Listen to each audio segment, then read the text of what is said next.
जिजाऊंना तलवार दानपट्टा चालवण्यात पटायचा. जिजाऊंना लहानपणापासूनच राजनीती व युद्धनीतीचे शिक्षण होते. जिजाऊंचा विवाह 1610 मध्ये शहाजीराजे भोसले यांच्याशी झाला.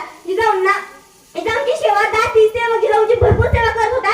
एका दिवशी एका दासीने जिजाऊंना विचारले सांगा राणी सरकार, तुम्हाला काय खावंसं वाटतं? तुम्हाला कशाचे डोळे लागले?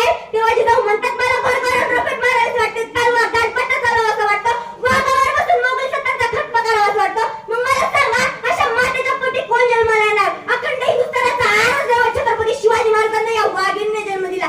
म्हणून तर महाराष्ट्राच्या प्रत्येक भगिनींना सांगते, शिवचरित्र हे वाचायला हवे तरच आपल्या पोटी कर्तृत्ववान पुत्र जन्माला येईल. शिवचरित्र हे वाचायला हवे तरच आपल्या पोटी कर्तृत्ववान पुत्र जन्माला येईल. एका पाठ्यस्थानाचा चौघडा वाचायला लागला, साखर वाटायला सुरुवात झाली.